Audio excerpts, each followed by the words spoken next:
Hello guys and welcome back. Today I'm covering the complete Borderlands story from all 4 games, Borderlands 1, Borderlands 2, Borderlands the pre-sequel, and Tales from the Borderlands, leading up to eventually Borderlands 3. I made a video like this in the past, but the Borderlands website actually updated their timeline, so I thought it'd be worth covering this new timeline and the new story elements and what Gearbox thinks is important leading up to whatever their next game is in the series. Make sure to follow me on Twitter at Hayder for all updates on Borderlands and just future videos. And with that, let's get right into it. Okay, so we start at Borderlands 1 and it says, "So you're ready for another story, huh? Well, every story must start at the beginning, and this story begins here, on Pandora. And like most stories worth telling, it begins with a vault. Years ago, people spent their whole lives chasing the legend of the vault, not knowing if it was anything more than a fairy tale. That all changed one day when 4 vault hunters, guided by a mysterious guardian angel, found a vault key, or at least a piece of one. They fought their way through all kinds of soldiers, skags, and psychos searching for the scattered fragments of the vault key. With the Angel's help, they pieced together the key only to have it stolen by the Crimson Lance, the personal army of the Atlas Corporation. Led by Commandant Steele, the Lance raced to the vault with the vault hunters only one step behind. With the stolen key, the Lance opened the vault but were unprepared for what was inside. The legends had told of riches beyond dreaming, wealth, alien technology, heavy weapons, but it was a nightmare that emerged, an alien horror of lasers and tentacles threatening to consume the universe. And though the Vault Hunters saw this as nothing but a disappointment, there were others who saw inspiration and opportunity and power." Now going into Borderlands 2, it says, "After the vault's opening, a priceless alien mineral grew all across the planet, iridium. The CEO of Hyperion, a corporate tyrant named Handsome Jack, soon set his greedy sights on Pandora. Hyperion harvested iridium as they scoured the planet for a new vault, the Vault of the Warrior. Just as before, the rumors of the vault lured a band of brave fools, vault hunters, seeking their fortunes in the ways of the Borderlands. Jack, hoping to snuff out any competition in his quest for the vault, tried to have them killed, but they survived, and joined the Crimson Raiders, freedom fighters allied against Hyperion's oppression. With the help of the Guardian Angel as always, they seemed well on their way to glory, but the Angel was not all she appeared to be. She fooled the Vault Hunters into sabotaging the Crimson Raiders' stronghold, Sanctuary, allowing Handsome Jack to strike a terrible blow to the Resistance. After the attack, though, it would seem the Angel had a change of heart. Tired of being used to manipulate others, she offered to help stop Jack. With no other options, the Vault Hunters followed her directions to her chamber, where the vault key was being charged. When they arrived, they learned the Angel was no machine as they had believed, but a siren, a woman gifted with mysterious and powerful abilities.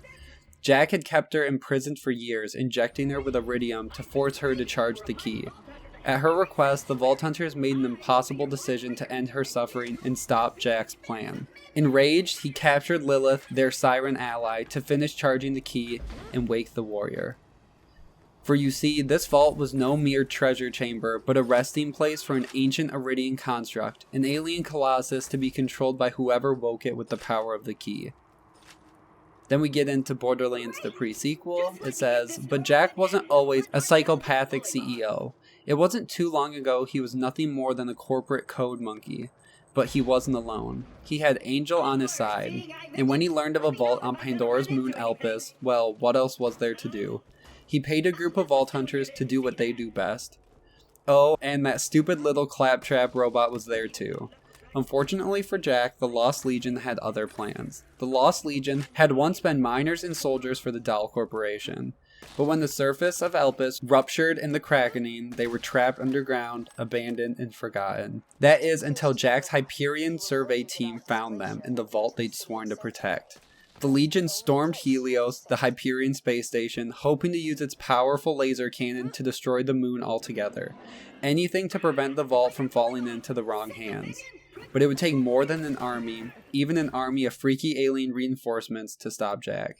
He had his own group of mercenaries, Roland and Lilith, a couple of veteran Vault Hunters, and the brilliant mechanic Moxie on his side. With their help, he assembled his own army of Hyperion robots to retake Helios. But you can probably guess what happened next. After all, only one kind of person has their own private army, the bad kind. The more power Jack gathered, the more mad he became. He envisioned himself leading Pandora out of chaos into order at the point of a gun. Then finally we get into Tales from the Borderlands. It says, quote, "It wasn't long before Hyperion was looking for a new vault. Perhaps a year after the Vault of the Warrior was opened, Reese, an enterprising Hyperion employee, tried to buy a black market vault key. Who would have guessed the whole deal was a con, and the key was a fake? The deal went bust, a bandit stole the money, and Reese found himself working for Fiona, the con artist, to get it back. Of course, things get a little more complicated along the way when he accidentally installed an AI copy of Jack's personality into his brain. Though they lost the money, they stumbled upon a secret Atlas vault hunting project called Gortys, and they decided to become vault hunters. With the help of their friends, Reese and Fiona searched the scattered undergrades to Gortys, an advanced robot built to summon the wandering vault of the Traveler. The digital Jack led them to his office in Helios, where a Gortys upgrade was kept.